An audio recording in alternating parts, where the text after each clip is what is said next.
She was sitting in front of the laptop screen, not moving. For 20 minutes now, the cursor had been blinking in front of the phrase, "I, Grace Walton, am officially filing a lawsuit against Zrania," but her fingers had not touched the keys. Every word seemed to weigh a ton.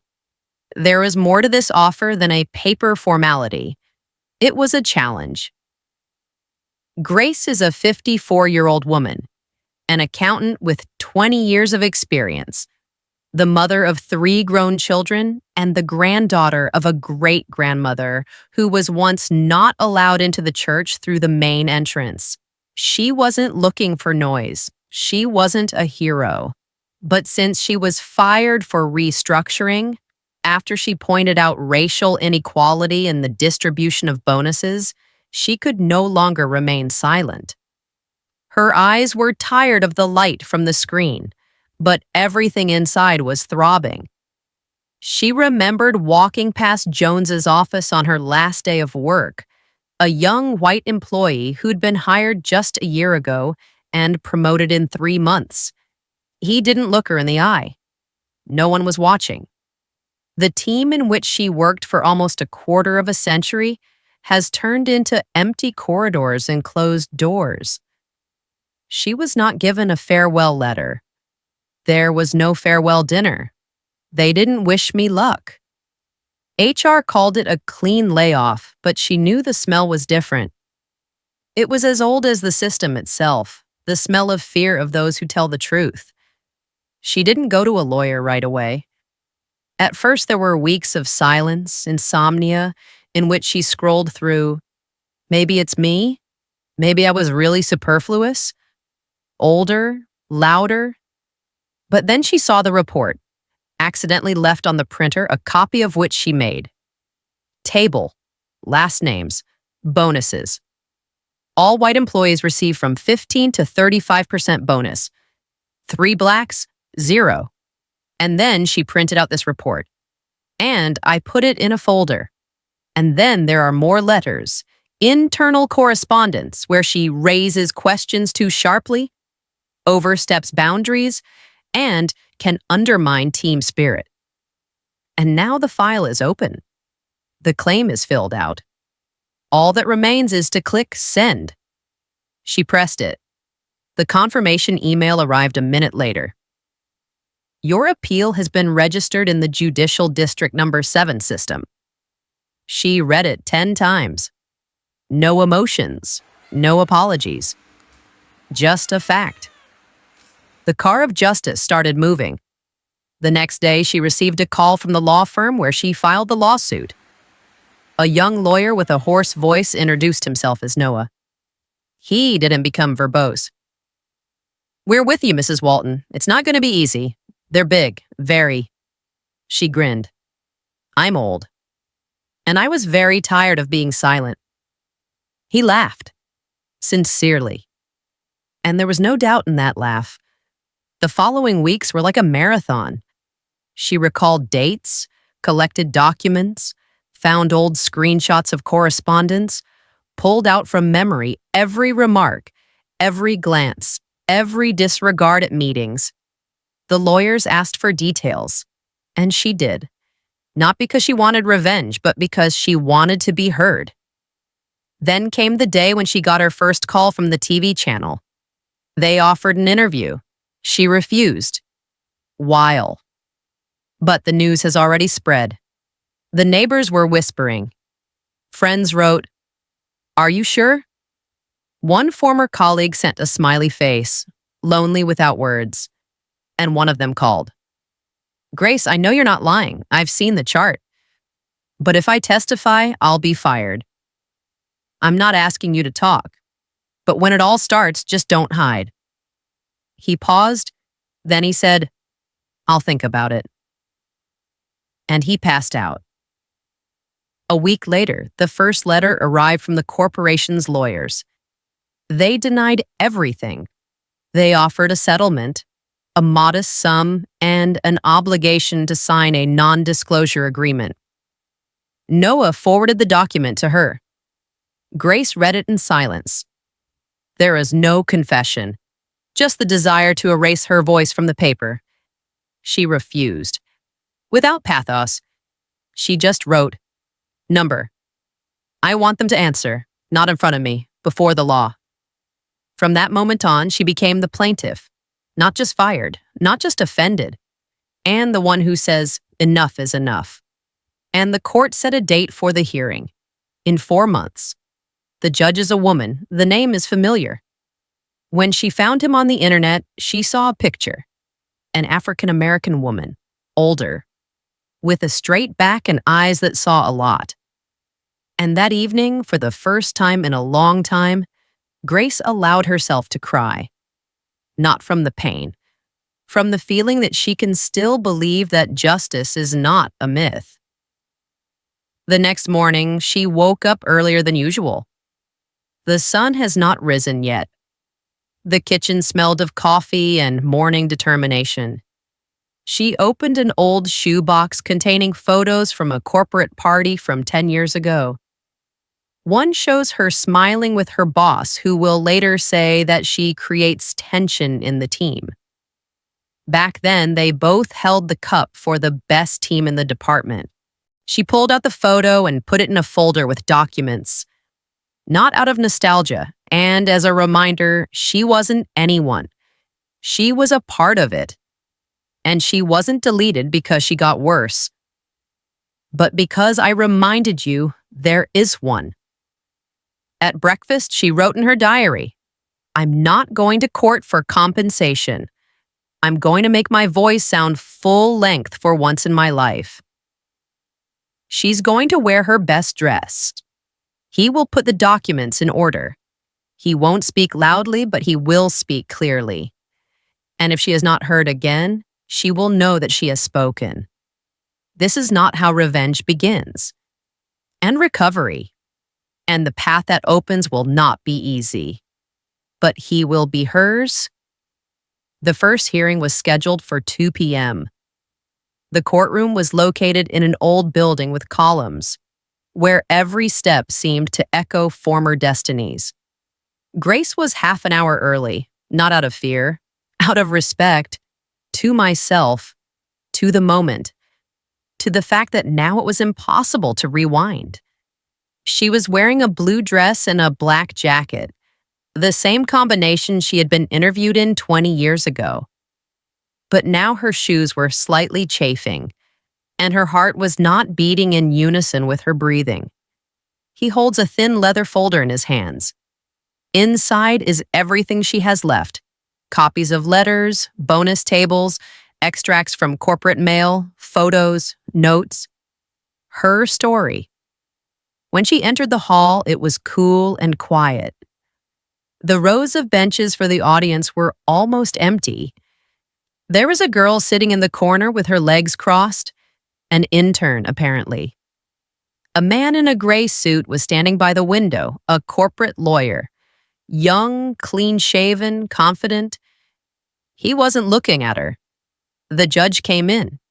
She was dressed all in black, with a slight scar near her lip. She wasn't smiling, but she wasn't frowning either. She just nodded, inviting everyone to sit down. The hearing of District Court Number 7 in the case of Walton versus Acceleron Group is open. The secretary said, "The defense had the first vote." Dear Court, we are facing, in fact, the case of a disgruntled employee who failed to adapt to the requirements of modern business. Grace listened and felt the excitement rising inside her, but she didn't let it out. It will be her turn, and she will tell the truth. When her lawyer, Noah, stood up, he spoke calmly. "We will present documents in which, over the past 3 years, Black employees of the company have systematically received fewer bonuses, were promoted less often, and were more often subjected to disciplinary action. We will provide evidence. We will show that this is not an accident." The judge nodded. "Let's start with the documents." Noah spread out the papers on the wooden podium. He handed each one over to the assistant referee, and accompanied each one with a dry but accurate comment. Bonus table for 2021. Bonuses for employees of the administrative department.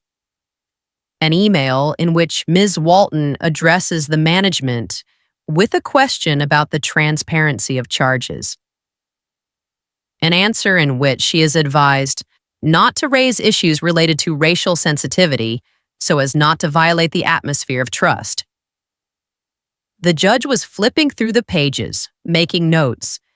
Grace sat motionless, self-contained but attentive. Each sheet is like a torn page from a novel in which they tried to silence her.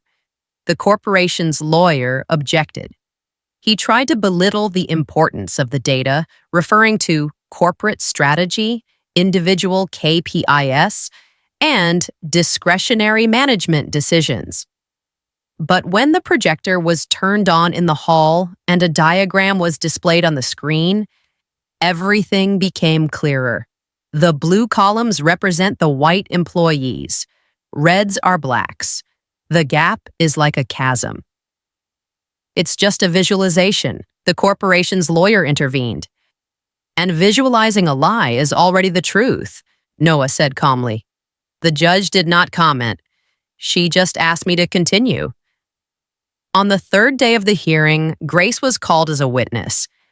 She went up to the podium. She swore to tell the truth. She sighed and started. My name is Grace Walton. I've been working for the Acceleron Group for 22 years. During this time, I have trained 8 employees. 5 of them have taken positions above me. All 5 are men. All 5 are white. There was silence in the hall. I'm not saying that I was an ideal employee. I'm not perfect, but I was loyal, responsible.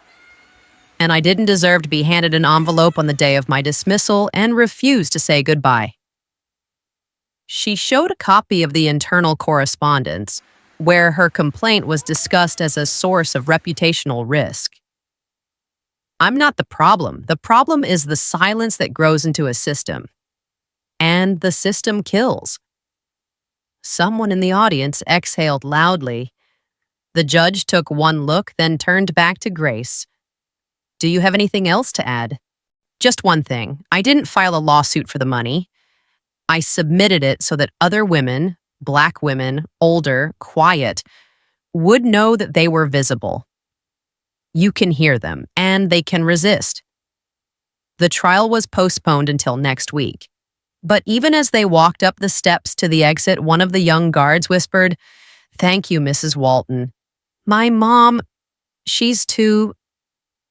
Thank you." It was the first day Grace felt she's not alone in the room, and really it started to sound louder. In the evening, already at home, she was sitting in the kitchen looking at the phone screen.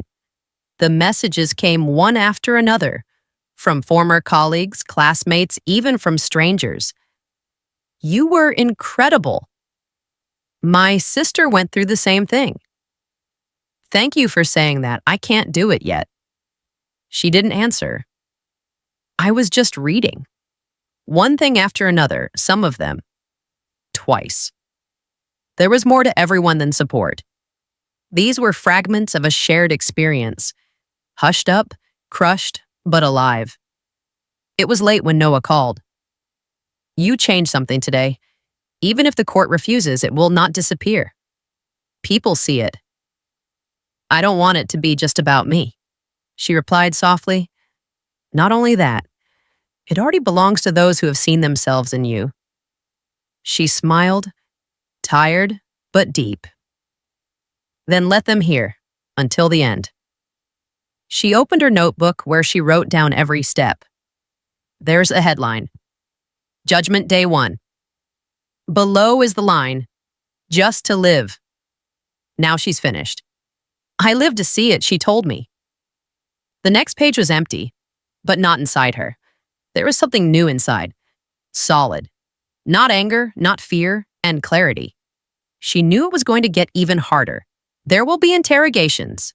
There will be pressure. There will be dirty moves. But now she had a voice, and the voice has a rhythm, the rhythm of truth, which cannot be stopped. The room was full. In the third week of the hearing, the Walton vs. Acceleron Group case became the subject of discussion, not only in professional circles, but also in the media. The judge demanded a closed regime. No press, no cameras.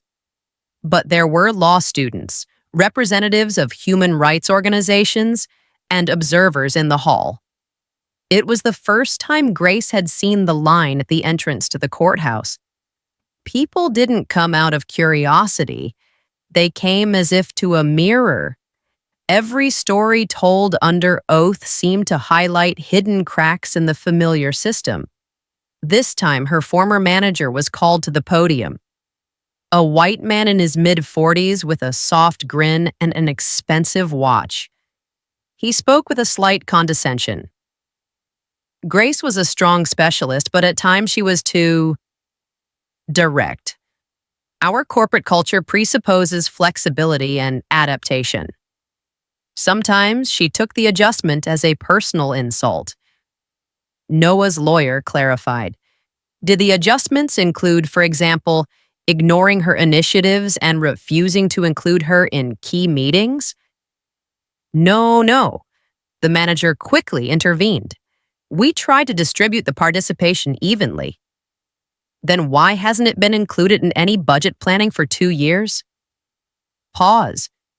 The manager shrugged his shoulders. Perhaps there were personnel priorities. The judge raised an eyebrow. For 24 months? There was movement in the hall. Subtle sounds are like the rustle of disbelief. Later, Jones, a young white employee whom Grace had trained, was called to the booth. She was demanding, he said, but fair. Did you know that your premium was 4 times higher than it was in the same quarter? He paused. Then he nodded. I didn't know then. Now, yes, and I'm ashamed. On the 4th day of the interrogations, the judge allowed voice messages to be submitted. Corporate voice notes left in the general system. One of them began with the phrase, "Don't give Grace access to these tables. She's going to dig again." The recording froze in the silence of the hall. Who told you? The judge asked. Deputy Director of Human Resources, Noah replied. The defense attorney jumped up. The recording was made without permission and may be inadmissible as evidence. But the judge was already looking at the screen. It is made in a system that employees have access to. Go ahead. The second message, if she raises the topic of unequal bonuses again, we will find a reason for disciplinary action. We've already discussed this. She gets in the way of the team. The words were clear. The voices are recognizable. There is no triumph or malice on Grace's face at that moment. Just fatigue. Deep, old, like those nights when she fought not with the system, but with herself, for the right not to doubt her own reality. Later, one of the few Black employees of the company stood up. He was not listed as a witness. He came as a listener. But during the break, he came up to Noah and said, I have to talk. The judge allowed it. My name is Darius Kane. I've been working with Grace for 6 years. She's the only one who ever stood up when they tried to put me in my place. She spoke for us, even when we weren't in the room. I saw her being strangled, not by hands, not by orders, but ignored. It's a subtle choke that doesn't leave bruises, but you're suffocating. When he finished, someone in the audience was crying, not loudly, without words. It wasn't a performance. It was a confession. The corporation's lawyer sat with his fingers interlocked. He saw that the facts were against him. But now he has started using another tool. Doubt. He called an expert psychologist who was supposed to characterize the plaintiff's work behavior. He spoke about the peculiarities of the perception of injustice, about the emotional interpretation of environmental signals. Noah stood up abruptly. Did you personally talk to Mrs. Walton? Minus no. I've only studied the case file. So you judge a person without knowing him based on documents? That's my job. Then let us judge your work by one quote from someone else's book. The judge said sternly, Stop it. Moving on to the next witness. And although the psychologist's speech was officially accepted into the materials, no one in the audience believed a single word he said, because by that moment, the truth already had a face and the voice, and that voice was Grace. The last person to be called to the stand was the director of the Acceleron Group, an elderly man, handsome in an expensive suit. He spoke slowly, confidently, with pauses, as if every word was being edited right in the air. We deeply respect the contribution of all employees, including Mrs. Walton. Then why was she excluded from the annual awards? This decision was made by the council, according to the indicators. Who was on the council? He listed 6 names. They're all men, all are white. Not a single representative of minorities? We do not have such a policy of choosing based on race. The judge did not interfere. She allowed this fall to happen gradually, and the audience was listening. Everyone was attentive, and there was a sense of fatigue from the usual patterns. When it was over and the court adjourned the decision for next week, Grace went out into the hallway. There was a mirror on the wall. She stopped and looked at her reflection. Not broken, not a hero, just a woman, middle-aged, in a suit that slightly wrinkles his shoulder, with eyes that now contain not only pain, but also knowledge. Noah was there. He didn't say anything. He just held out his hand to her. Do we have a chance? We have the truth. She smiled. The first time is for real. And when they went outside, there was a woman standing on the sidewalk. Unknown. She was holding a cardboard box in her hands. It was written in marker, My mom is Grace. And then Grace realized that her story was no longer hers. And even if the decision is still ahead, but the echo has sounded and it will not disappear. And they didn't expect that any of the corporation's employees would dare to speak up, especially after several people listed in the preliminary lists suddenly recanted their testimony, citing legal vulnerability and professional risks. But on the day of the new meeting, when the hall was already beginning to fill up, a woman in a dark green skirt and a gray jacket entered it. Tall, gaunt, with a silver streak in her hair. She went up to Grace's lawyer and said softly, My name is Mary Bridge.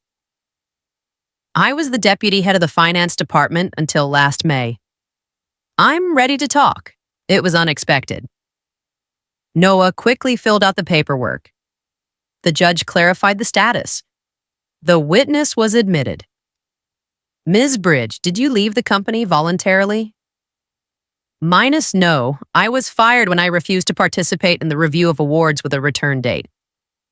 I was offered to sign a silence agreement. I refused. I was made redundant.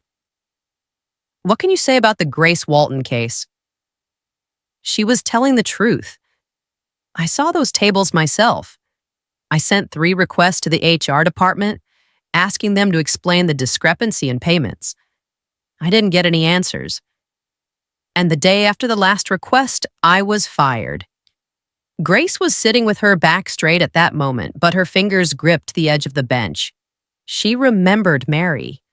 They rarely talked, but she was the one who once left an anonymous note on her desk. You're not crazy. They are afraid of the truth. Now that anonymity has found a face, Mary's performance was a turning point. The judge made a note. Her face remained impenetrable. But there was tension in the hall, as if something that had been hidden for a long time had come out for the first time. The next day, another volunteer showed up. A young man named LJ. He worked in the IT department, maintained internal databases. I decided to speak after I heard Mary. We've been silent for too long. What can you confirm? That the system had internal tags. They identified employees based on a number of parameters. One of them is by race. I do not know who implemented them, but the sampling algorithms that were used to distribute bonuses included these tags. I tried to inform them, but the authorities said, "Stay out if you want to stay." Noah has filed a request for an internal database request. The judge approved. For the first time in the history of such trials, access to the archive was opened under the supervision of the court. When the database was uploaded to the meeting room and the experts showed the structure of the tags on the screen, many for the first time saw the truth not in words but in code. Tagged metadata. Ethan code equals 3, black employee. Ethan code equals 1, white employee. Algorithms for calculating bonuses bypassed employees with the 3 code automatically. The corporation's lawyer said it was a temporary test system device. But the date of its use, 3 years in a row, spoke for itself. Grace felt neither victory nor even shock at that moment. She stared at the screen and thought about the first day she was denied an annual bonus. Then they told her, "You just didn't make it into the pool." Now she knew what kind of pool it was and who wasn't allowed in it. The judge postponed the hearing for a day so that the defense could prepare. But that day was enough for the story to spread across the cities. The internet caught fire. The next morning, there was a crowd in front of the courthouse. People were holding posters. "We are not Code 3. Black women are not a filter. Grace, we're with you." The bailiffs exchanged glances. No one expected the rally, but everything was quiet. The people waited in silence. Grace walked through this crowd as if she were walking through a memorial street. With every glance, with every gesture of support, she understood that this was no longer just a trial. This is the moment. And at that moment, she wasn't alone. When the hearings resumed, new faces appeared in the hall. Representatives of the Federal Commission for Equality in Employment. They didn't interfere, but they took notes. The court has already gone beyond private proceedings. The witnesses kept coming, sometimes undeclared, sometimes under other names, out of fear. But one by one they talked. Someone spoke softly with a tremor in his voice. Someone. Confidently with pain. But they did. "I was silent when my friend was fired. I knew that the reports were falsified. I was afraid. But now I don't want to be afraid." Every word was a nail in the lid of the corporate lie. One of the most unexpected witnesses is an elderly janitor. He worked in the building for almost 30 years. "I've seen people who leave work late. I saw who stands up for others." Grace was always the last one, but she wasn't in the corporate photos. It was as if they were wiping not only the dust, but also the memory. When he stopped talking, the judge took off her glasses and closed her eyes for a moment. It wasn't fatigue. It was something deeper, a touch of reality that could no longer be denied. On leaving the hall, the woman was stopped by a journalist. "Grace, do you believe that you will win?" She looked at her calmly. "I've already won." Because the truth doesn't just sound like my words anymore. Her voice didn't shake. He was like steel, flexible, straight, and audible. And then, on the same day, they handed her a box, without a signature. There was a note inside. I couldn't speak, but you spoke for all of us. Thank you. And dozens of typed names. No last names, but with the same meaning. Witnesses without microphones, without stands, but with a heart. And she, holding this box, thought, even if the judge does not agree, even if the law chooses convenience again, there's no stopping it. Because the truth is like light. One crack is enough to break the darkness. The fifth day of the hearing began with rain. It was cold, spring, like with a wind that hit you in the face, as if checking to see if you still wanted to go ahead. Grace walked slowly, without an umbrella. Let it rain. Let your face be wet. It's better than sweat from anxiety. She hadn't slept in almost 3 days. I replayed the interrogations in my head. I remembered words that maybe should have been said differently. Doubts accumulated like water in the cracks of the foundation. There was tension in the courtroom. The corporation's lawyer has prepared a new strategy, a blow in the opposite direction. There was a printout on the table, 5 pages of charges against Grace herself. Violations of the rules, errors in the documents, complaints from colleagues. Nothing criminal, but everything together is like dirt thrown in the face. We believe that the plaintiff's behavior over the past few years undermines her reliability as an employee and witness, the lawyer said, looking directly at the judge. Noah stood up. We expected you to try to denigrate Mrs. Walton. But everyone makes mistakes. Systemic discrimination is not a mistake. It's a choice. And you've had it multiple times. But the judge was listening, and there was no emotion in her gaze, just an estimate. And that was the scariest thing. Then the cross-examinations began. They asked Grace about every inaccurate report, every overspent budget line, every phrase in the letters. Why didn't you indicate in that report the justification for the transfer of the amount? Why did you use an unofficial application form? Do you consider yourself competent? She answered, restrained. But something was shaking inside. These questions were like bites, small but frequent. They didn't destroy, but they exhausted. And then she was asked, have you ever raised your voice in the office? She looked straight into the lawyer's eyes. Just once. When a white employee called me overly emotional because I asked for an explanation for the absence of my name on the training list. Then I said, I have the right to be emotional. It's not hysteria, it's pain. And yes, I raised my voice. The judge nodded, and I made a note. After the meeting, she was left alone in the hallway. Noah left for an urgent meeting. The volunteers sorted out the documents. Grace sat down on a bench, and for the first time, she began to cry. Quietly, soundlessly. Not because I gave up, because I couldn't hold it anymore. The cleaning lady saw her. She sat down next to him in silence. She took out a napkin. She didn't ask anything. I just sat down, nearby. That was the power. In the evening, she returned home and turned off her phone. For the first time in weeks, no calls, no emails, no messages. Just silence. She was pouring herself a cup of tea and looking out the window. It was still raining there. The water was running down the glass, and each drop reflected a face she no longer quite recognizes.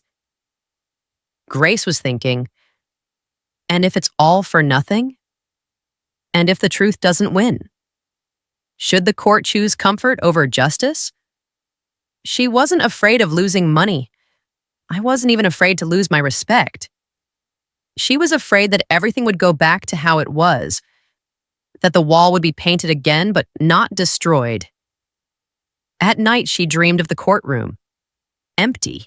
She's in it. It stands in the middle. There's no one there. Only her voice sounds in the void. Loud at first, then quieter, then the echo, then silence. She woke up in a cold sweat. It's 4:41 on the clock. The kitchen still smelled of cold tea. She sat down and began to write. Not a document, not a speech. To myself. If I lose, I will remain myself. If I don't say anything, I'll disappear. I choose to be. Even if they don't hear me again, I am, I told you. She then put these lines in her pocket. In the morning, a new day of judgment. There was no longer a rally in front of the building. People are tired, and this is normal. Not everyone can stand to the end. But the same girl who once brought her coffee was sitting on the bench at the entrance. When she saw Grace, she stood up. I'm here, just to be. And that was enough. In the courtroom, the corporation's lawyer looked confident. He sensed that Grace was tired, that her voice had become softer. He was going to finish it off. Mrs. Walton, you claim to be a victim of the system. But do you agree that the system is something abstract and each specific case cannot be interpreted through personal feelings? She was looking at him. And at that moment, I realized the power is not in emotion. The power lies in the silence that speaks the truth. A system is when every single case becomes similar. And if you don't see a pattern, it means you just don't want to look. There was silence in the hall. I'm not saying that everyone was angry. I say that most of them were silent. And silence is not neutral. It is complicit. The judge nodded again, and she looked towards the representatives of the commission. They were taking notes. Quickly, seriously. Grace knew her chances were like stepping on ice. But she wasn't afraid anymore. Because deep down, she has already gone through everything. Fear, doubt, loneliness. There's only one thing left. To go to the end. After the meeting, Noah approached her. He was holding a printout in his hands. An internal report that had just been submitted to the court. Accidentally. Late. But it's important. Grace. Look. There was a list in the report. The list of internal appeals for 2 years. Her name was on it. On the contrary, the number of complaints is 6. This comment is low compatibility. And below that is the name of another employee. There are also 6 requests. The comment is leadership initiative. She smiled. Sadly. That's all. 2 different definitions. For the same thing. Grace woke up early the next morning, without anxiety, without pain, just with silence, with acceptance. She knew that if she was told no tomorrow, she would not collapse. Because she's already won. Myself, your voice, your fear. She came to court and sat in the same place. There were fewer people. But someone was still coming, not for the show, and for the truth. Before closing the hearing, the judge addressed both sides. We have listened to the testimony. We have studied the documents. We have seen how not only the company is organized, but also our society. And now, it's time for the last word. Grace stood up. I have nothing to add, she said. I told you everything I wanted, everything I was afraid of, everything I've been holding on to for a long time. She looked at the judge, not as an enemy, like a woman who needs to be shown, not proved, that there is life behind every point and number. It's human, with dignity. And she sat down, for the first time, calmly. That's how the proof stage ended, and there was a verdict ahead. The day of the decision came unexpectedly calmly. Like after a storm, not with thunder, but with the morning light. Grace arrived at the court without security, without a lawyer. He was late because of traffic jams. She wasn't nervous. She didn't practice her speeches. Her journey ended yesterday. The judge had the floor now. The hall was half empty. Someone did not believe in victory. Someone is tired of waiting. But those who came sat quietly, with dignity. It's like a ceremony where not just a verdict is announced, but the truth. The judge entered, Gradually, she sat down and started. The court reviewed the case file. Witnesses and experts were heard, documentation, audio files, and an internal database were presented. We're not just talking about a labor dispute. We are talking about a system error turned into a policy. Grace listened and clasped her hands, not out of fear. From the realization, her words now live apart from her. The court recognizes that the actions of the Acceleron Group violated labor laws, anti-discrimination norms, as well as the plaintiff's right to equal treatment. There was a slight sigh from the audience. Someone closed their eyes. Someone, on the contrary, opened it. The court decides to reinstate the plaintiff, compensate for moral and financial damage, and oblige the company to review its internal personnel policy under the supervision of the Equality Commission. Pause. But the main thing is not in numbers. The main thing is recognition. And it sounded for the first time. Grace didn't get up. She didn't smile. She just lowered her eyes. It was as if she had regained something that had once been stolen from her. Not a thing, not a status. The right to be. The judge went out. People were getting up. Noah ran into the hall when it was all over. He looked at her and understood. Did we do it? No, she replied. We've started. Journalists were waiting for her at the exit of the building. Cameras, light, questions. How do you feel? As a person who has been heard for the first time in a long time. What do you say to those who are still afraid to speak? She looked straight into the camera. Tell me, even if you're shaking, even if no one is applauding, even if it seems like it's too late, speak. The same girl who brought the coffee was standing next to him. In his hands is a poster. Grace equals the voice. She didn't say anything. She just nodded.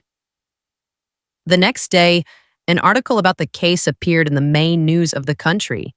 The headline was simple: A Woman's Story and the System That Couldn't Break It. A week later, the university called her. They invited me to give a lecture. How a voice becomes an action.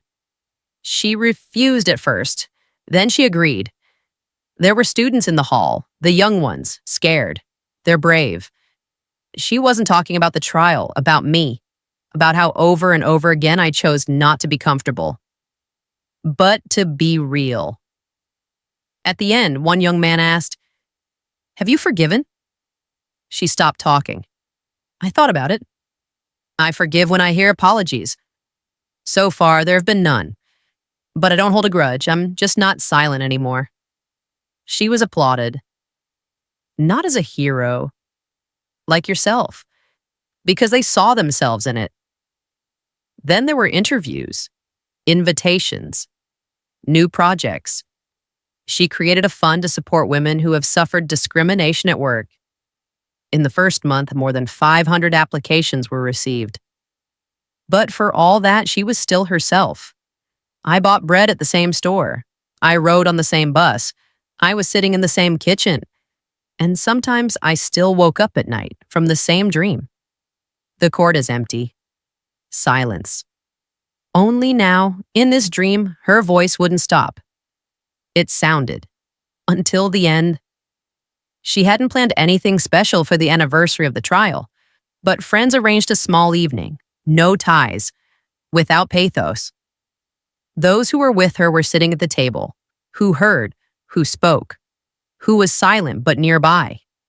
She was given a postcard. Inside it was written, "You were the wall when we were all glass." She wasn't crying. I just squeezed the hand of the one who wrote it, and then she went out into the courtyard. Heat. Quietly. She looked up at the sky. There was no moon or stars, only the uniform light of the city. And in this light, she didn't feel alone. But part of it. The phone rang, a new number, a woman's voice on the other end. I do not know why I'm calling. Simply, I wrote a statement yesterday, and for the first time in my life, without fear. Because I've read about you, about your trial, about how you didn't give up. Thank you, Grace replied. Now it's your turn to speak. I can hear you. And she was walking, again, with a straight back, with a voice, with a name that no one else can erase. Because now her name wasn't just Grace, her name was Justice.